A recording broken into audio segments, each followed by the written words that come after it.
Sejak dinyatakan hilang Rabu 6 Oktober hingga Minggu 10 Oktober, nelayan asal desa Bunutan, Kecamatan Abang Karangasem, Iwayan, Koti Arte belum ditemukan.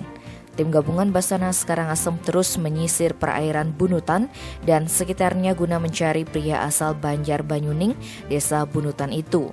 Bahkan Basarnas sudah memperluas area pencarian sampai perairan Nusa Penida sejak beberapa hari lalu.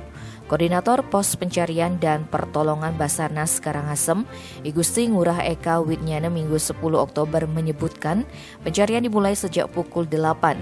Tim menerjunkan RIB Basarnas dari Pantai Melasti Amet, Desa Purwakerti.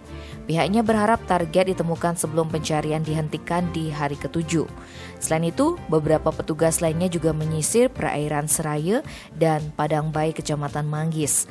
Pihaknya mengatakan kendala yang diakibatkan angin kencang dan gelombang tinggi menyulitkan pencarian.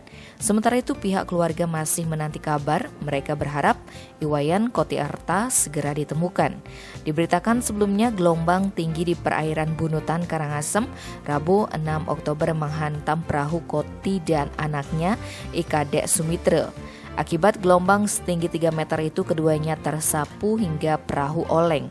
Ikadek Sumitra berhasil menyelamatkan diri, sementara Koti Arte hilang di sapu ombak. Tim Bali Express melaporkan.